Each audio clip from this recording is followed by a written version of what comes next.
Salut à tous, on se retrouve aujourd'hui pour parler du FC Barcelone en ce lundi 7 juillet et on commence tout d'abord les gars avec une semaine avant la reprise, la reprise officielle sur terrain les gars, ça sera lundi prochain, n'oubliez pas que dimanche prochain il y aura déjà tout d'abord les tests médicaux pour voir si tout se passe bien et lundi 14, donc là dans une semaine jour pour jour, début de la formation, premier entraînement pour préparer la nouvelle saison bien sûr, le 24 juillet, donc 10 jours après, début de la tournée de pré-saison bien sûr sur le continent asiatique, puis Vissel Kobe et Séoul au programme, bien sûr il y aura aussi un autre match qui sera au programme début août concernant les matchs de pré-saison. Les unes aujourd'hui, Sport et Mundo Deportivo, je vous montre tous les jours et aujourd'hui en ce lundi 7 juillet, donc Sport, ça titre, nous allons signer des joueurs pour devenir encore meilleurs. En gros, là pourtant on voit déjà une grosse info pour dire que le mercato n'est pas du tout terminé. Il n'y a pas eu seulement Juan Garcia officiellement qui a rejoint le club. Le mercato vient à peine de commencer et le Barça sera encore très actif. Parce qu'il a dit nous allons signer bien sûr des joueurs, pas un joueur des. Donc c'est-à-dire qu'il y aura au moins 2 nouvelles recrues sur ce mercato. Et l'autre Mundo Deportivo sans condition. Et c'est fini une Mundo Deportivo au sport avec Nico Williams pendant plus de 10 jours qui est à chaque fois sur la fiche, enfin sur la première page. Maintenant Nico Williams on sait que c'est officiellement terminé et maintenant c'est lui les gars, c'est Luis Diaz. Voilà, le Barça replace Luis Diaz comme le joueur qu'il faut recruter en gros. Donc Rashford au Barça a été écarté par le club, donc Rashford est toujours suivi, il n'y a pas de souci.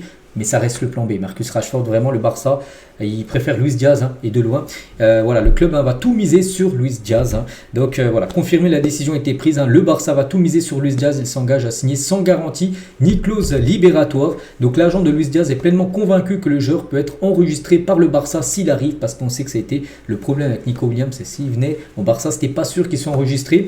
Donc l'agent de Luis Diaz, lui, pense que s'il venait être signé, il sera enregistré. Voilà, le Barça trouvera bien moyen. Un levier économique, j'en sais rien, mais bien moyen d'enregistrer le joueur. Donc là, ça change. Nico Williams, c'est son agent, parce que son agent mettait une grosse pression sur le Barça pour qu'il soit enregistré. Bien sûr, après on peut comprendre, bien sûr. L'agent Nico Williams s'est dit, voilà, Nico, il veut venir, parce qu'au début, il voulait venir, mais il faut qu'il soit enregistré. Donc après, le Barça dit, on n'est pas encore sûr, normalement, ça devrait le faire. Donc c'est pour ça aussi que ça a capoté, que lui et son agent pensent qu'il n'y aura pas de souci, qu'il sera enregistré. Donc là, ça change par rapport à ce que pense l'agent, bien sûr, enfin les deux agents. Donc Luis Diaz a toujours été l'option préférée de Deco. C'est pourquoi le Barça ne l'a jamais oublié au cas où l'accord avec Nico Williams échouerait. Et c'est chose qui est arrivée. Le joueur veut maintenant s'inscrire sans aucune, bien sûr, garantie.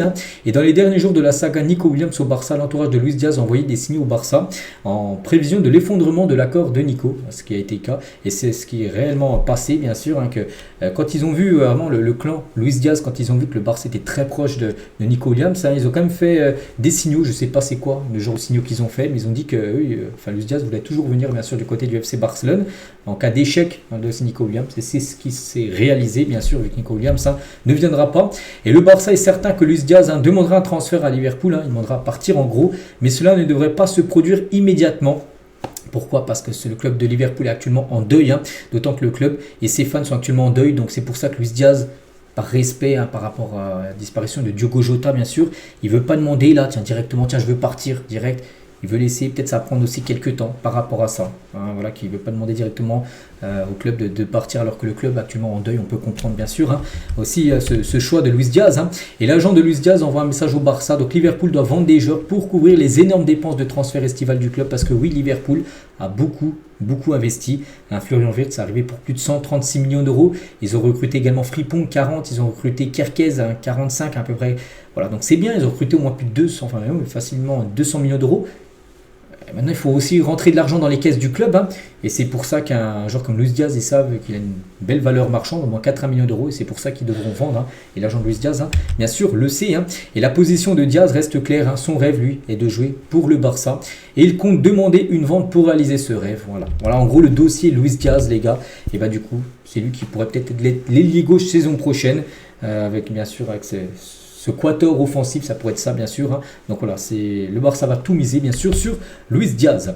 Et pour revenir un peu sur Nico Williams, quelques infos encore concernant ce joueur qui a refusé le Barça. Le Barça avait 2 mois pour enregistrer Nico Williams s'il avait signé. C'est que imaginez là, il aurait été signé aujourd'hui officiellement. c'est vrai que le premier match, hein, les gars, c'est seulement dans un mois. Donc le Barça avait quand même pas mal de temps pour l'enregistrer, pour trouver un moyen, hein, tout ça.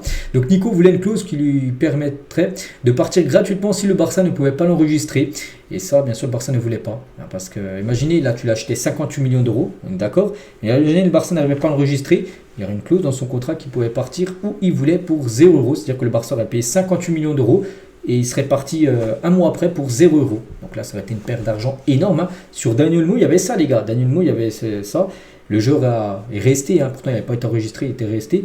Mais avec Nico Williams, il y avait des doutes. Hein. On ne savait pas, il aurait pu faire un faux pas, bien sûr, au Barça, tout ça. Donc ça a été imaginé, il perd 58 millions d'euros en un mois sur un joueur que tu recrutes et du coup qui ne jouera jamais pour le club. Ça aurait été une catastrophe. Donc c'est pour ça aussi que ça a été refusé, on va dire.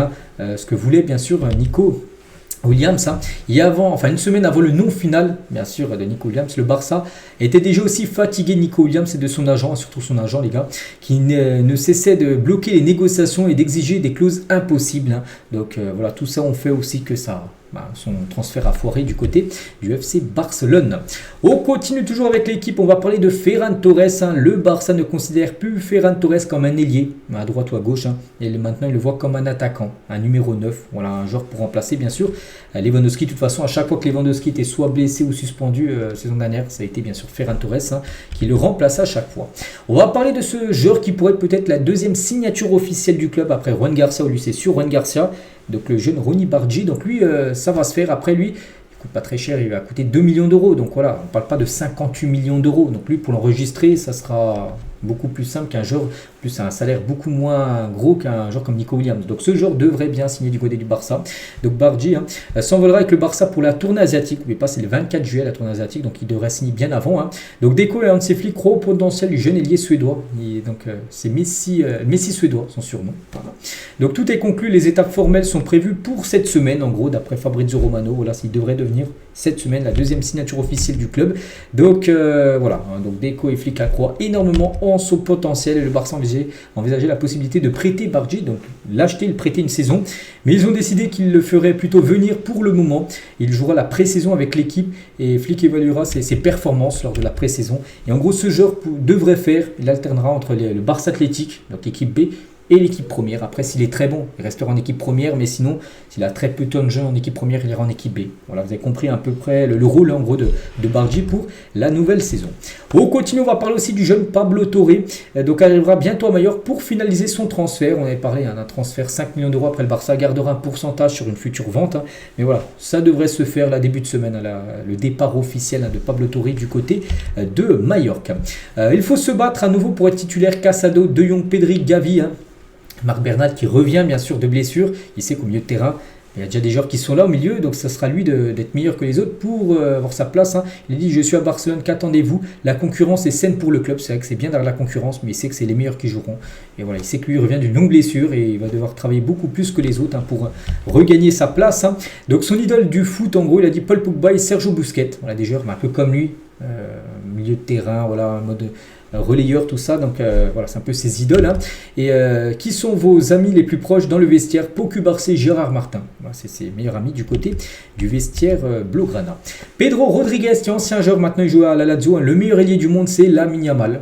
Voilà, ça je pense qu'il n'y a pas trop de doute. Hein. Et toujours avec Pedro, donc les joueurs qui bougent beaucoup sur le terrain comme Fermin hein, sont largement sous-estimés. Ces joueurs atteignent souvent la surface de réparation et marquent des buts bien sûr, hein, 5 Fermin. Un peu comme Pedro, hein. Voilà, les deux sont des joueurs sous-cotés. Hein. Pedro il a fait une magnifique carrière, c'est des joueurs tellement sous-cotés. Et Fermin, bon pour l'instant il n'est pas non plus sous-coté parce qu'il est très jeune, mais c'est un joueur, oui, hein, bien sûr un très bon footballeur. Hein. Fermin Lopez. Le père de Lamine Yamal, donc il a dit cette année Barcelone va faire des dégâts, nous allons tout donner et ne pas avoir peur de personne. Hein. Nous continuerons à voir Lamine et les autres ne pourront même pas en profiter, nous l'avons fait. Donc voilà, il dit en gros que le Barça sera encore plus fort là la saison qui arrive que la saison dernière bien sûr. Et toujours tiens avec Lamine, on finit avec lui aujourd'hui. Hein. Donc Lamine Yamal sur son compte Instagram, il a sorti un petit message énigmatique, on ne sait pas trop s'adresser à qui. Hein. J'ai gagné ce qui m'appartient, je n'ai rien demandé à personne et je n'ai même pas eu à m'humilier. J'ai aidé mon propre peuple, hein. Je suis toujours dans la rue, dis-moi qui diable va me prendre ça. En gros, c'est sur sa story Instagram, il a mis ça avec ce message-là. Est-ce s'adresse à qui? On ne sait pas. Hein, peut-être des haters, on va dire, de Lamine Yamal. En tout cas, il a publié ça sur ses réseaux sociaux. On finit avec ça aujourd'hui. Donc voilà les gars, ce qu'il y avait à dire aujourd'hui. J'espère que ça vous a plu. On se retrouve nous demain, bien sûr. Demain, on est mardi. Et on sera à 5 jours du retour dimanche, bien sûr, des examens médicaux et à 6 jours de reprise, bien sûr, sur terrain. De l'entraînement, donc voilà les gars ce qu'il y a à dire. J'espère que ça vous a plu. Bonne journée à vous et à demain.